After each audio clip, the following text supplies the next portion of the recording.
Welcome to the Construction Leading Edge, the podcast dedicated to helping construction professionals become better entrepreneurs and leaders. Now, let's get started.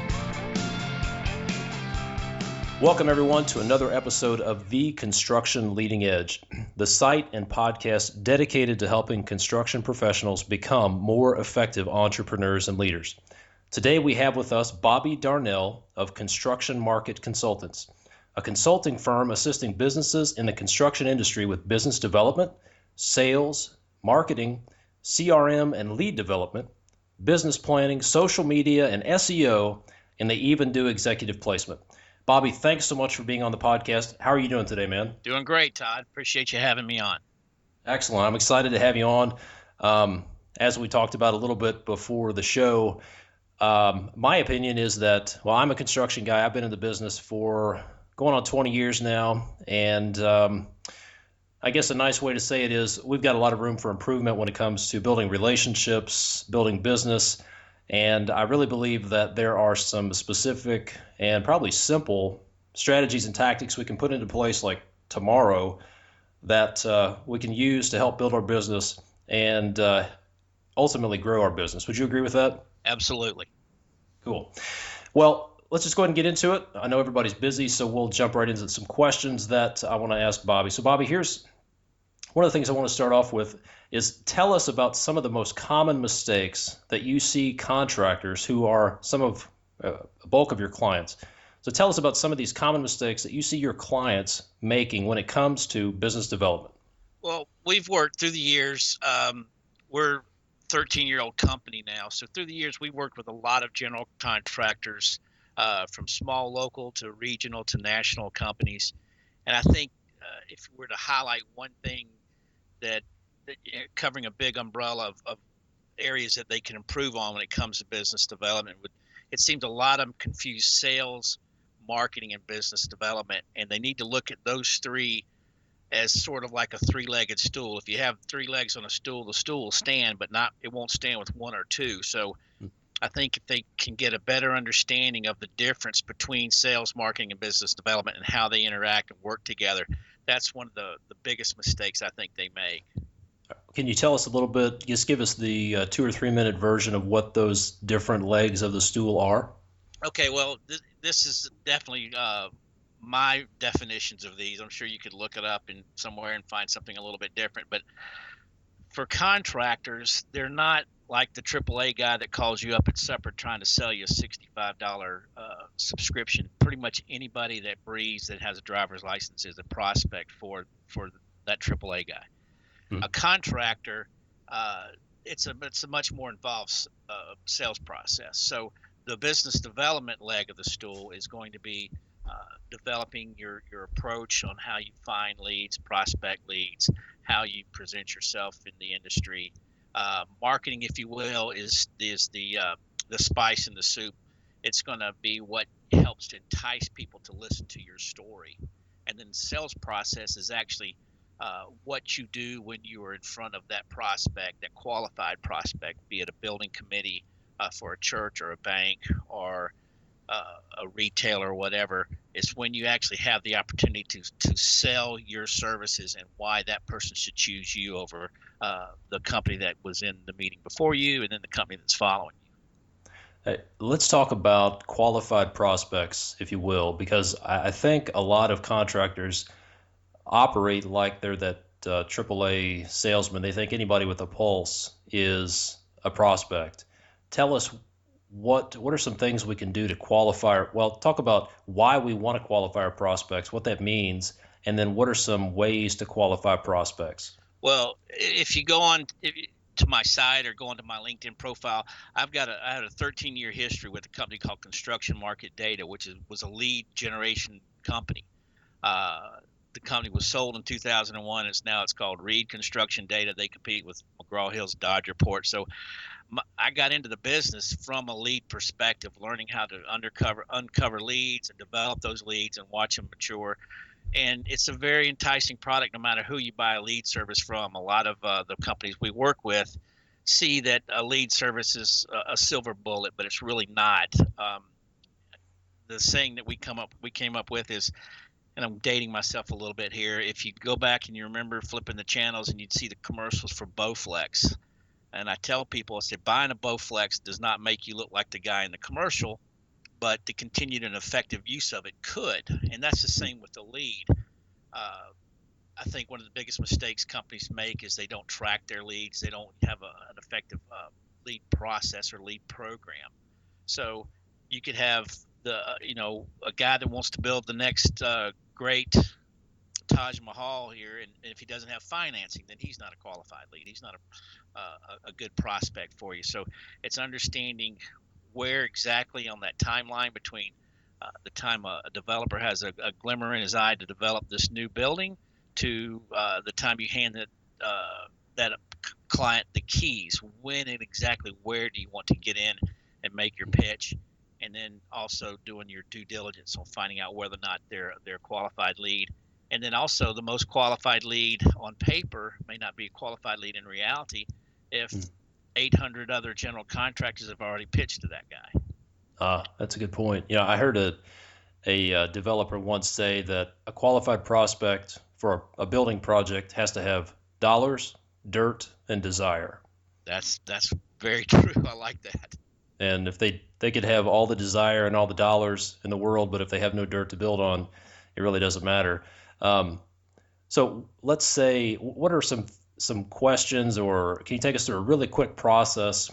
Say you're talking to a commercial contractor, Okay. general contractor, and the phone rings, and let's say I call you and say, hey, I'm thinking about putting up I want to build a building for my fitness center business. Okay.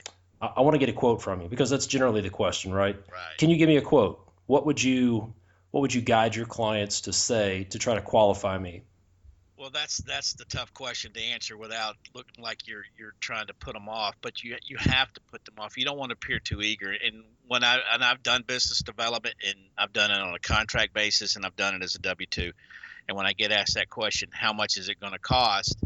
I'll go ahead and tell them. I say, look, any answer I give you right now, I'm going to lose unless it's the exact to the penny dollar amount. Because if I give you a number that's too high, then I'm going to look like I'm trying to shaft you and make more money than it's worth. And if I give you a number too low, then I look like I'm an idiot. I don't know what I'm talking about. So you want to make sure they understand that. I mean, it's like I want, if I say, hey, Todd, I want you to build me a house. Well, how much is the house going to be? Well, I haven't told you how many bedrooms, what kind of flooring I want in that. So you got to sometimes educate the prospect. And if they're too far gone, if they're just somebody with a pipe dream, you don't want to end up working for free and doing their due diligence for them.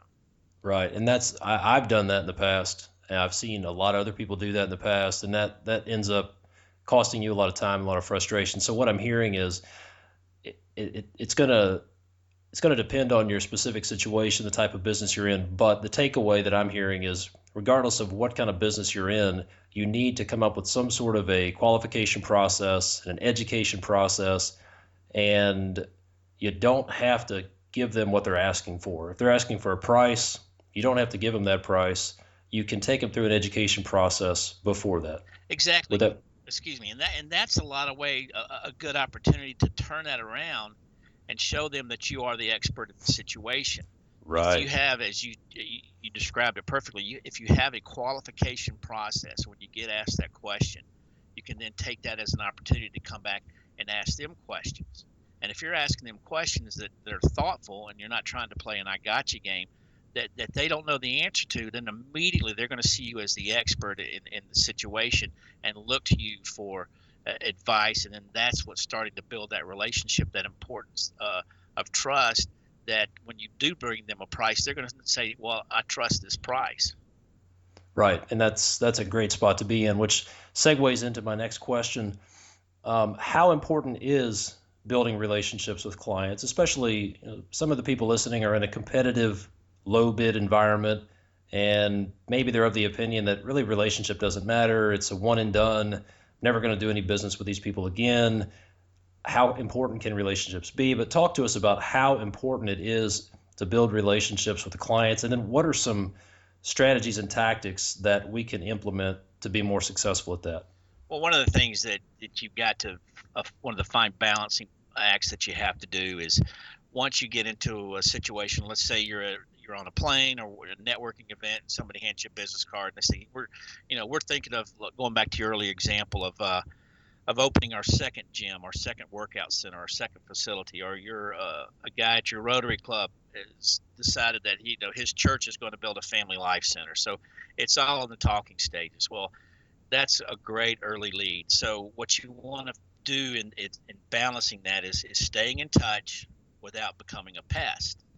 And so I point all of that towards a good CRM program. I'm going to beat the drum on a good, effective CRM program all day long, because that's where you're going to be able to manage your process, your prospect process. And as you're building your relationships, there's a lot of little subtle things you can do in your emails and such as that to let them know, hey, if you have any questions, let me know. Again, balancing that with not doing their due diligence. So a good example is I had a client that is a national subcontractor, and they do work in retail stores. So a top 10 retailer, they had all the vendors that they could possibly use. So it was just a matter of every 3 to 4 months calling that vendor to let them know we're still alive.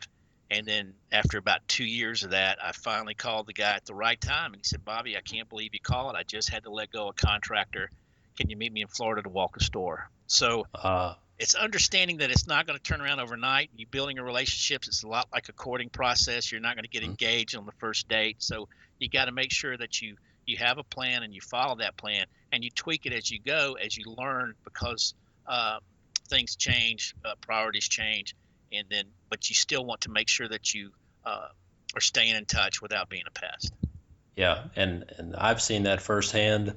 I know with vendors that I've worked with, and I've also seen it myself. I spent some time in a business development role, and a lot of it's just timing. Exactly. But by being consistent, being available without being intrusive, and invading their space, letting them know, hey, I'm here. Let me know if you need anything. That's very effective, and just a lot of times it's just a matter of timing, and you just have to wait till the fish come under the boat sometimes, so to speak. Exactly. Let's back up a little bit. You mentioned a CRM. Tell us what does CRM stand for, and what is it, just real quickly, for those that don't know? Well, the CRM stands for technical customer relationship management, but it is pointing towards usually a software program. If it's Salesforce or Zoho or Goldmine, or there's a million of them out there, but it's in the broader sense of it. It is how you take your leads. If you are getting a lead service, if you've got your own internal networking process that you're putting leads in, it's the system that you're going to use to track and develop your leads to where you take it from a whisper, hey, you might want to call this guy, I think I heard they're going to build this, to an actual architect calling you up and saying, hey, I got your brochure and we've got an invited bid list situation. I'd like you to be one of the 3 GCs we asked to price this. So that's the system that to me, it's the lifeblood of business development. You can't be successful in business development without having an effective CRM program.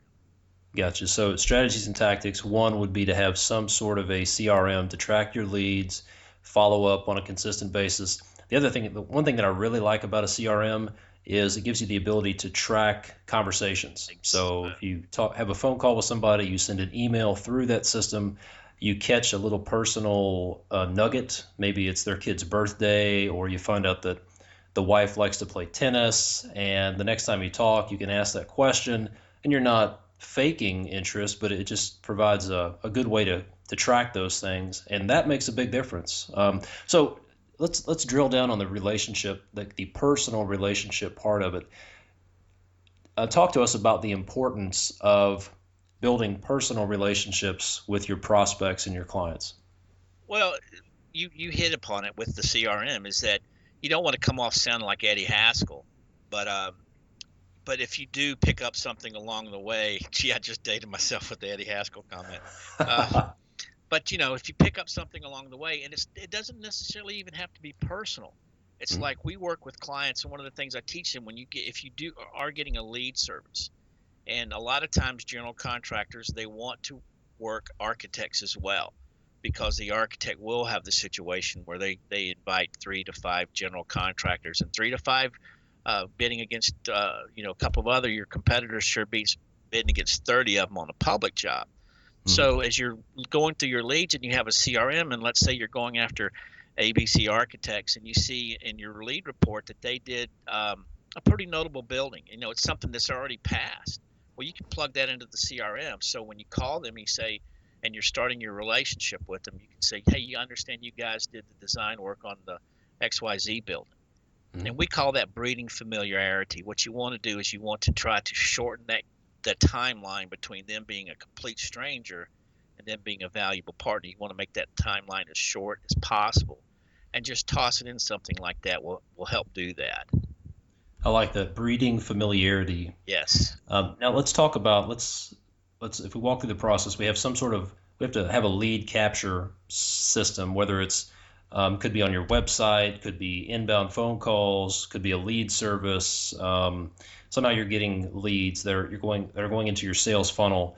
We're going to capture that and track it through a CRM of some type, and then we're going to have some sort of outbound contact with them: email, phone calls, in-person visits. Talk to us a little bit about how we market to clients. What do you think about content or educational based marketing? Well, it's the old, you only have one chance to make a first impression. And I've worked with companies that I knew had absolutely no business being on that invited bid list from their experience, because they were a young company. But the fact that they hired a real quality team to put together their marketing, they got on there. And I've seen Mm. companies that had a phenomenal resume, but they presented in an Excel spreadsheet, and it was horrible. And I would have much rather them build a building than somebody else. And but they just didn't get to the dance because their marketing looked terrible. So um, that to me is one of the most important things, is knowing what others are doing also helps as you build your collateral Mm. material, and take a look at it every 18 months or every 24 months. Take a look at what you've been sending out and see, is it still relevant? Is it still current? Do you have a picture of a phone modem on your technology page or something like that? Right. I've Yeah. actually seen that, so that's why I use that as an example. That's good. That's good. Um, all right, let's shift gears a little bit. Let's talk to the listener who is just starting a construction business, or they're thinking about starting a construction business. Maybe they're doing this as kind of a side hustle or a side gig, and they're getting ready to make the leap. What are a couple of things that you would tell them um, to keep in mind when it comes to business development? Well, one of the things is, and of course, in your situation, we're assuming they've got funding. You don't want to say go out and rob a bank, first of all, but if they've got the funding to make the company last for 6 to 12 months, then Mm. one of the things and we do work with a lot of companies like that. I've worked with the very first architectural firm we worked with was somebody who had worked with a big firm and went out on their own, and they're starting from scratch. So the first thing I would say is, do not get caught up in playing business as you confuse it with doing business. Mm. What I What do you mean, mean by that? what I mean by that is, when I first started, we did a lot of business plans, and you would think of any set facet of America's industry, the construction industry would understand and appreciate a business plan, because the whole construction process is about following a set of plans and specs. So we True. would do business plans, very, very thorough business plans for a 12-month, a 3 and a 5 year plan.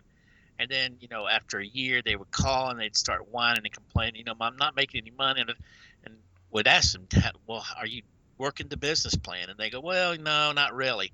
So they got all in excited about business cards with president on their title, Mm. and the new logo and golf shirts and all that. But they weren't following a very strategic and well thought out plan Mm. from getting from A to B, and that's profitability. Gotcha. So what you're telling me is the polo shirts and mouse pads, That's all nice, yeah. that's not guaranteed success, but no ROI. No. Hmm. I'm gonna have to cancel my golf shirt order apparently. Well, if you got the if your balance sheet says you can order golf shirts, then go ahead. They're great. But I've just worked with a lot of companies that they got excited about. Hey, I'm now the boss, and we're going to have the greatest koozies out there. But that doesn't equate to sales. Right on. All right, now let's talk to the longtime construction business owner who they have a business that's operational. Maybe they are somewhere in the range of 10 to 50 employees.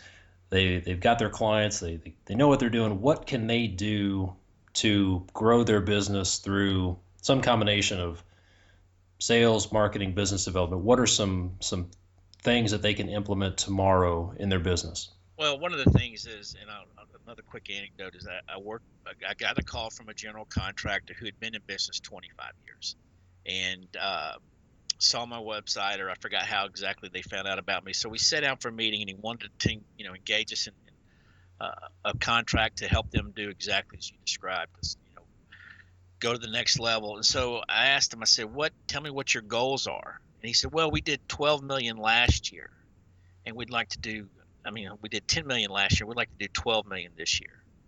And I said, what else? He goes, well, that's it. I said, that's your goal? He said, yeah. So my next question is, well, how much money do you want to keep? And being from Atlanta, it would just so happen to be at a time when Delta was in the news a lot, and they had made $1.5 billion and lost $2 billion. So I was explaining to him, a lot of times they're so short-sighted on the revenue that they don't understand. It's not how much you make; it's how much you keep. So they've been in business forever. They get some call-ins. They do a little marketing. An architect will throw them a bone, and they'll get a job. But there's nothing set fast that they follow, a plan that they can follow and have real specific goals on a quarterly basis. So one of the things I tell some of the more established companies is just to sit back and have someone come in and take a look at what you're doing. I'm a golfer since age 7, so I use a lot of golf analogies. And basically what we do is that, and I've taught golf throughout my years since college, is I would sit down and take a look at your swing. If I was to give you a lesson, I'd sit down and watch you hit the golf ball. And we're going to keep what works, and we're going to fix what doesn't work. And that's what a lot of these older companies need to do is to have someone just come in and just take a look at what's going on and put some ideas on the table and see if we can't, I'm not going to take, no one's going to go from a $10 million company to a $50 million company in a year. But if they can develop a progressive set of goals to get there, I believe they can get there.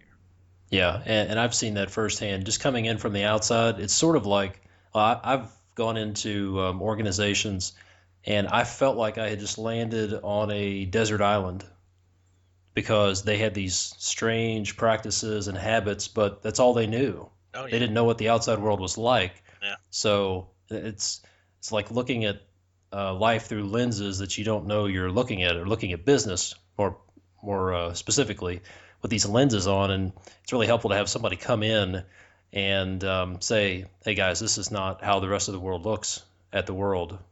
So it's good to have somebody like yourself who works with other companies who can share best practices, definitely. So as far as goal setting, are you telling me that it's realistic for a company to set a financial target? Let's say it's a net profit target, and then back into a business plan that they can strategically implement and have a good chance of hitting that target? Sure. And again, I'll give you another example. I was in a meeting with a client that did a lot of work with one of the top 5 retailers, and they were getting prepared for this meeting that was going to be a huge piece of business if they got it, but they knew they weren't going to get the whole territory. And so for about an hour and a half, 2 hours, they're just going on and on about, whoa, if we get this, if we get that. And so we kind of took a time out and said, what's the best realistic outcome of this meeting? And they said, well, realistically, they're going to have to divide this up among so many vendors. So realistically, if 3 states would be ideal. And the whole hour and a half before that, they were talking about getting 20 states. So I had to sort of drill them back and say, well, let's look at what's realistic, and let's fit their presentation to match that. Because if you go in saying, oh, we can do all 20 states, they're going to know that you can't, and then you're going to take away the focus from what you can really do. Makes perfect sense. So, to the longtime construction business owner, a couple of actionable items would be have somebody come in from the outside, take a look at it, maybe even pull your team together and look at things from a strategic standpoint. Turn the phones off, shut down the email, get out of the office, take a look at things, set some realistic and sustainable financial targets, and then develop a plan that will um, has a reasonable shot of getting there. That's good stuff. Now let's talk about a topic that a lot of people there's a lot of buzz in the media today, and I think a lot of folks in our business think it's just sorcery or magic, and that's social media. So can you give us a couple of social media for contractors, just 101 level, maybe even like 099 level tips? What can contractors do with social media? Oh, that was a great intro. Because I was one of those people years ago that when I first found out what a blog was, my first thought was, what kind of egomaniac is going to erect a shrine on the internet to themselves to say, come here and sit at my feet and listen to my wisdom? That's right. But that's not what it is. And Mm, so I went quickly from an agnostic to an evangelist on blogging. mm, And it's not so much that someone's going to read your blog as a general contractor and say, oh my gosh, let's go take out a loan and build a spec retail center. But they're going to see that, and they're going to pick up a nugget here and say, this guy knows what he's talking about. I just read this great blog on a guaranteed maximum price contract. I've never even thought of that. So that's going to help. It's going to help deliver your search engine optimization as people go mm, in to type in, North Atlanta general contractor retail. It's going to help your organic search engine optimization. And the same with Twitter. And I thought when I first learned about Twitter and I saw it, I thought I see absolutely no business value here. And again, I went from an agnostic to evangelist on the subject just because it's not so much somebody's going to read what you had to say in 140 characters or less, but mm. I've got screenshot examples of just me sending out tweets, somebody seeing that and calling me and getting, sending me a direct message, and then that leading to a contract. So not just from and it's also a good way to build those relationships we talked about earlier. It allows you to showcase your personality.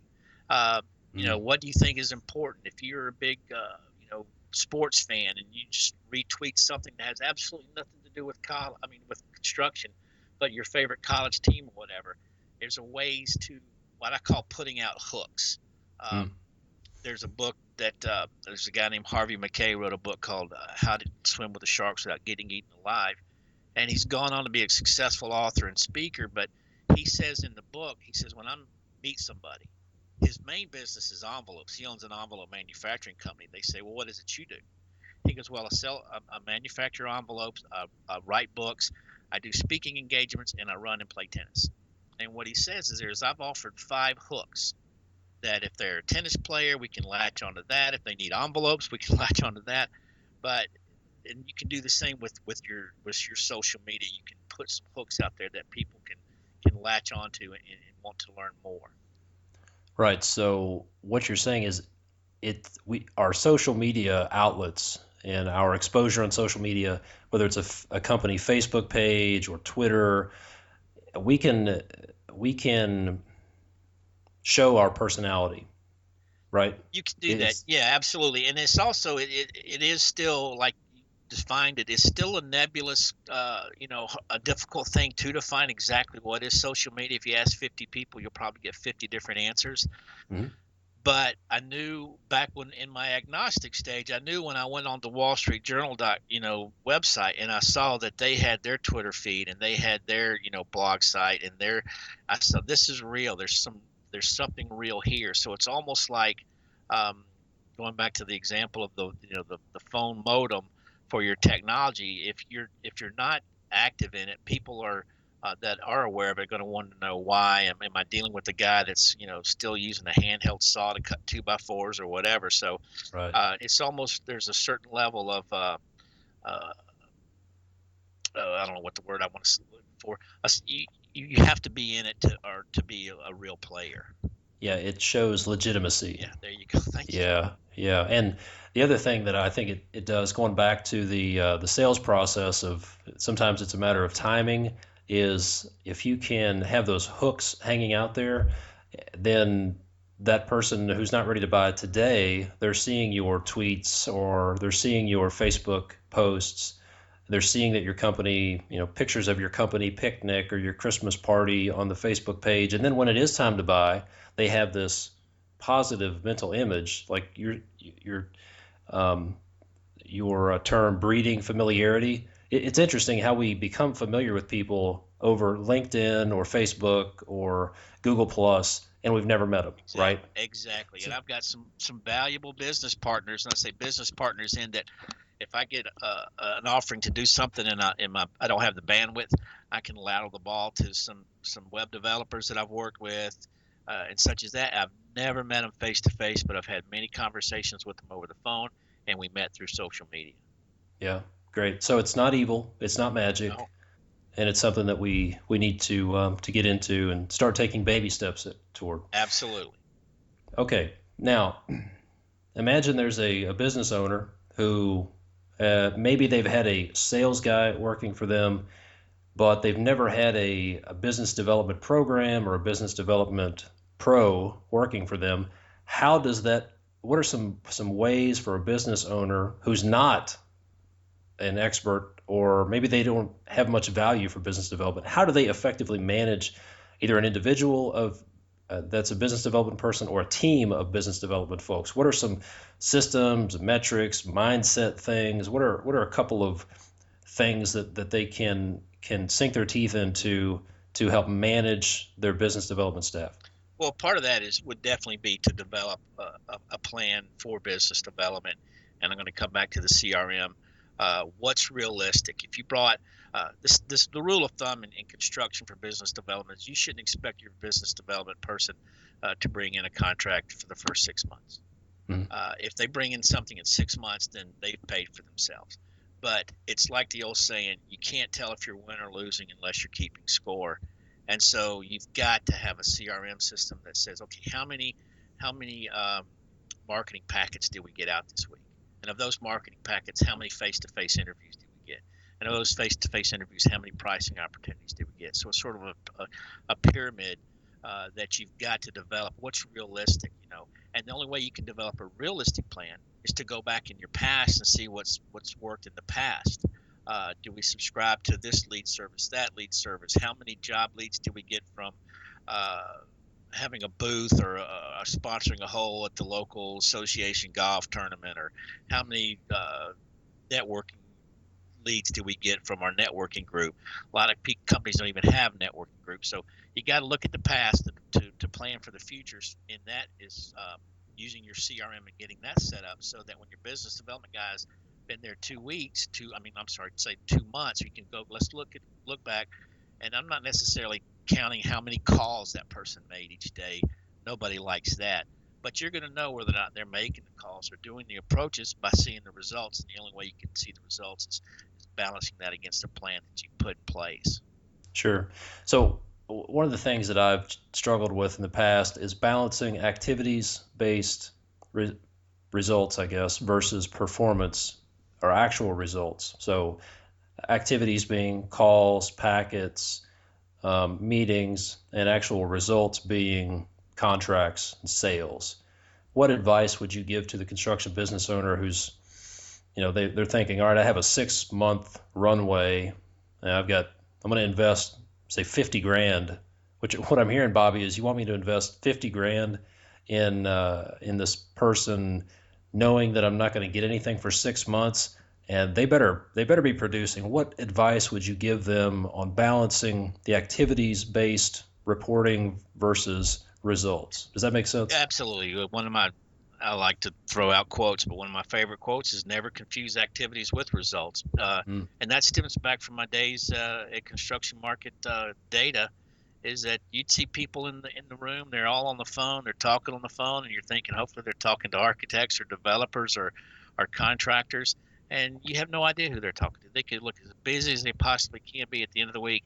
they came up with 3 new leads or something like that. So it's real easy to look busy in business development, but you've got to have a realistic goal of what those what are the goals, realistic goals we're going to set for this person. Hmm. To think that somebody's going to come in and you've done $10 million the last 3 years and they're going to bring in a $6 million contract in 6 months, is that realistic? No, I don't think so. So you've got to be real, build your plan on realistic figures from the past, and if you don't have those in the past, then you got to do the best you can to figure out what's going to work. How are we going to make this work? Gotcha. Sounds like a lot of work, but it's a big effort. But if you want to see improvement, then you've got to be willing to put in the work. Yeah, it's not easy. It's just like trying to build a building without plans and specs. You could do it probably, but it's going to take a lot longer to do it than if you have the instructions there. Yeah, you're gonna make a lot more mistakes too. Definitely. All right. About to land this thing. Tell us what is one book on business leadership or even personal development that you would recommend that every one of our listeners read. Wow, I think if I had to pick one, uh, I'm going to cheat. I'm not going to pick one. I've got two that come to Okay. my mind immediately, and one is a book that I did not know about until I was well into my career. I mean, I'd heard about it, I'd seen it in bookstores, but I didn't read it till I was well in my early 30s, and I regret that I didn't read it sooner. And it's Og Mandino's The Greatest Salesman in the World, Hmm. because at the time I wasn't in sales, so I thought I didn't need this. But it's such an awesome book because it teaches you exactly what sales is about. So many of the companies we work with, they'll tell you right up, I am not a salesperson. And when you're selling a construction company, the best person in the world to sell that is the owner of the company. And so Right. a lot of times we have to work with these people and show them how you are a salesperson, and you're a better salesperson than you think you are. And just sort of like, people, I got butterflies in my stomach, which is fine as long as the butterflies are all flying in formation. So that's what we kind of teach them. And that book is very, very key.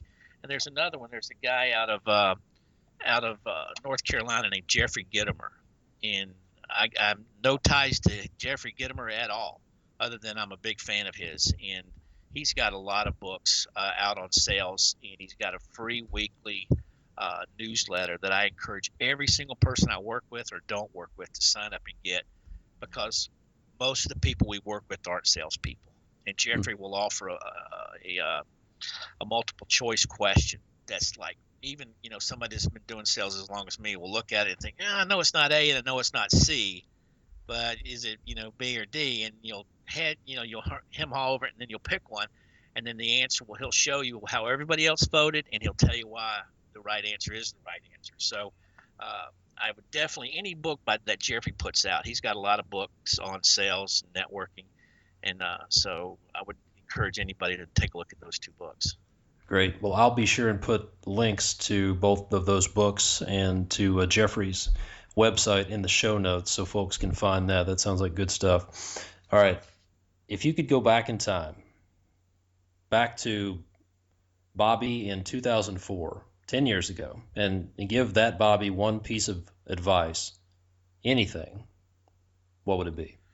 Well, that's a great question.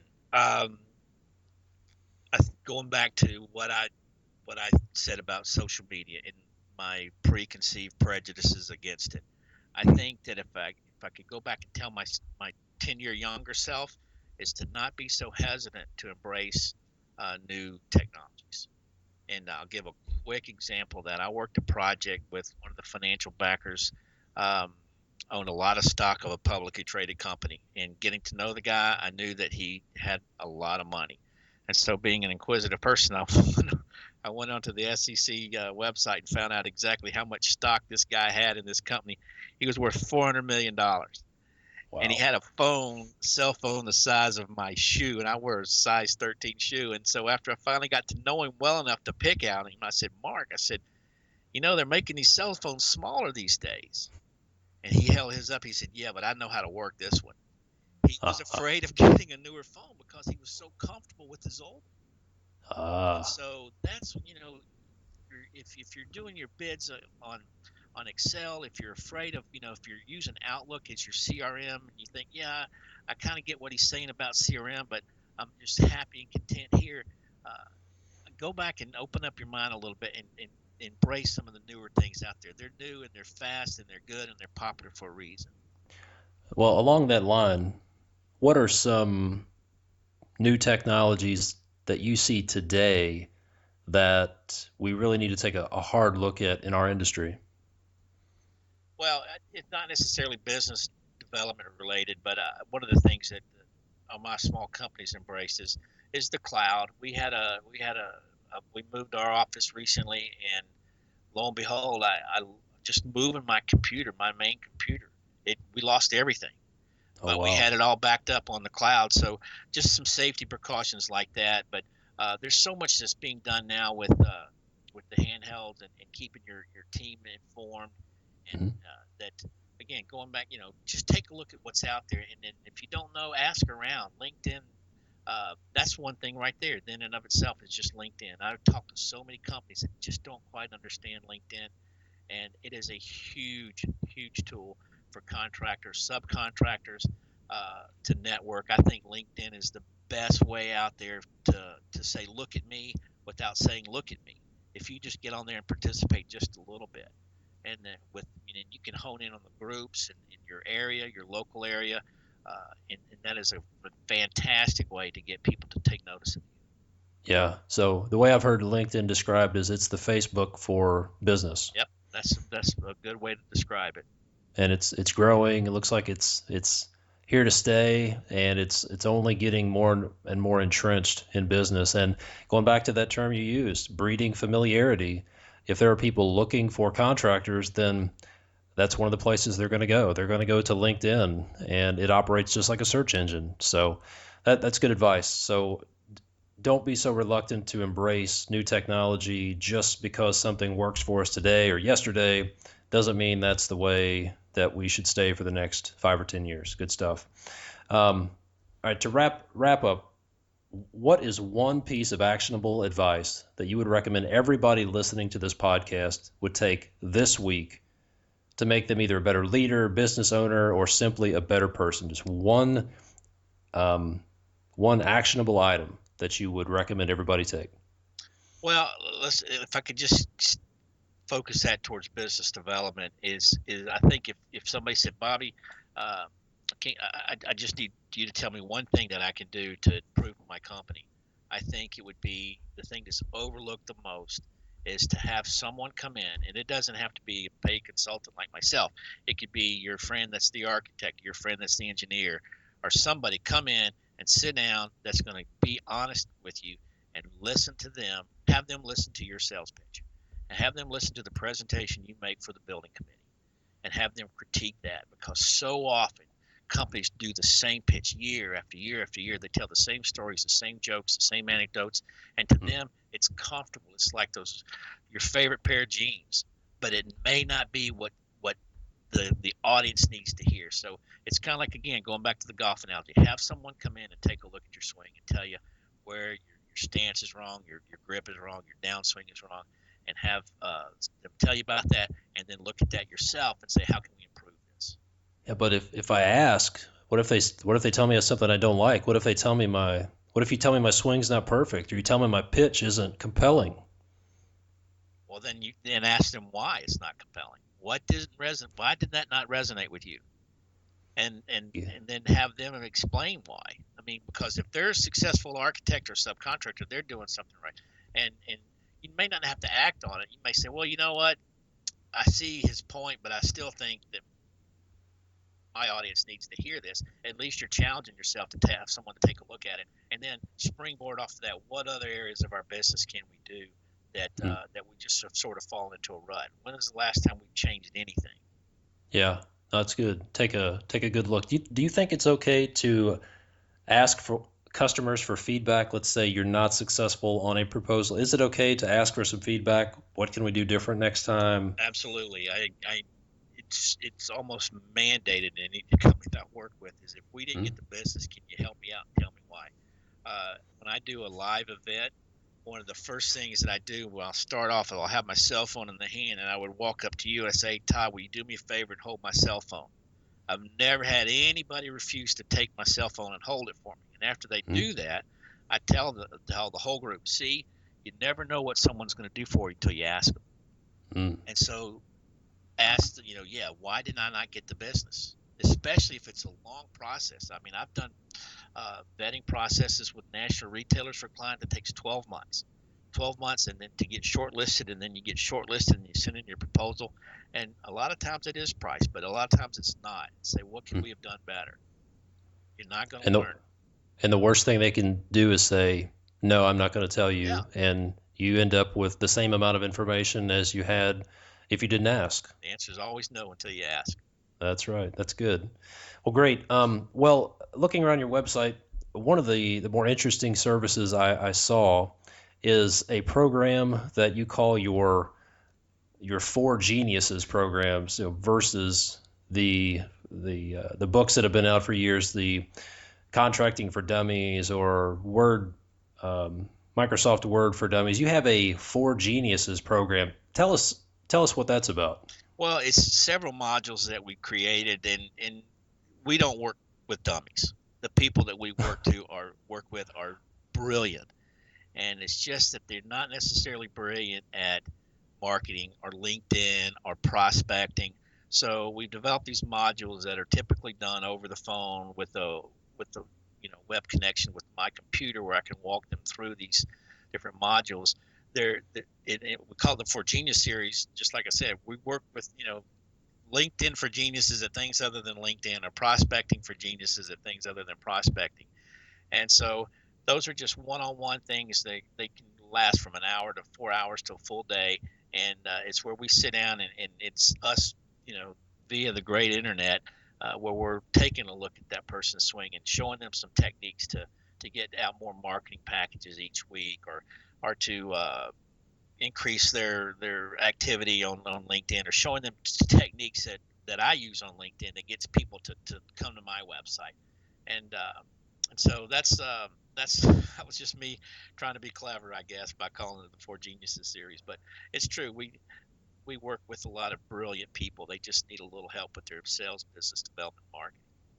Gotcha. So at the top of the show in the intro, I mentioned that Construction Market Consultants, your firm, works with folks in the construction industry as well as architects and engineers, business development, sales, marketing, CRM, lead development, business planning, the ethereal world of social media, and then the even more ethereal world of SEO. And then you can even help with executive placement. So um, it sounds like you offer a lot of great services that contractors can use. And you're saying that your Four Geniuses program, this is a virtual program that's done online or over the phone. Nobody has to travel. You can work with folks all over the country. Exactly. It was, and the reason we've done that is that if we make it sort of web based, is that I actually go in and show you.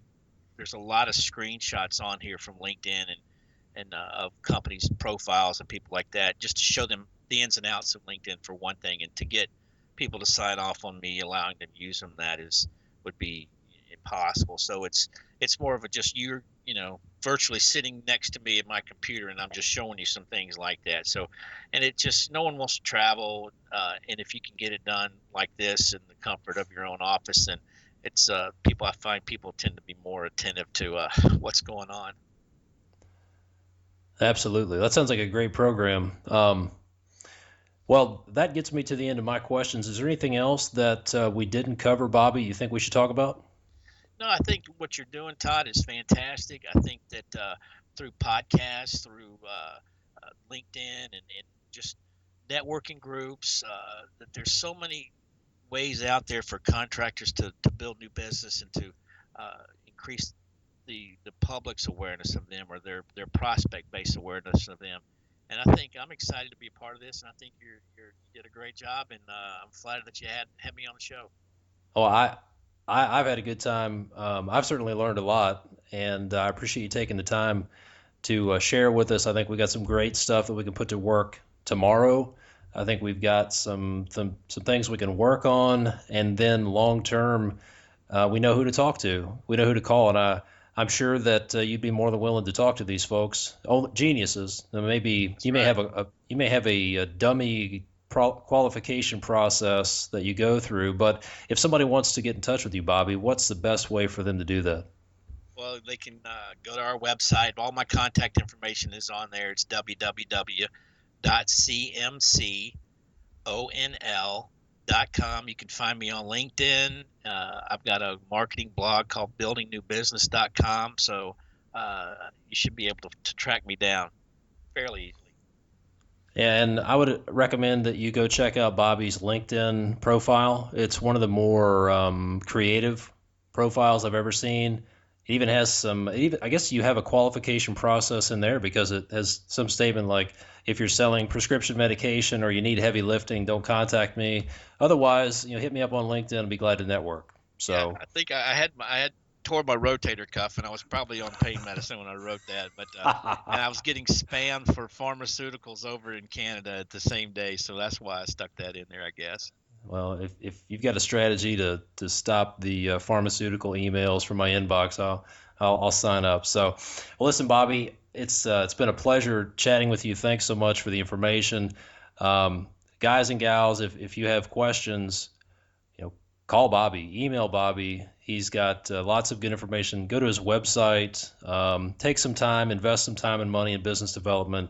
I guarantee it'll pay off. So, Bobby, thanks again for being on the podcast. All this information will be in the show notes, the links, the books, the all the key information we talked about. So thanks again for being on the podcast. It's been a pleasure.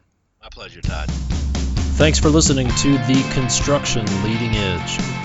Head on over to www.constructionleadingedge.com for the show notes and more resources. Be sure to subscribe to our email list on the homepage to make sure you receive information and updates. See you next time on The Construction Leading Edge.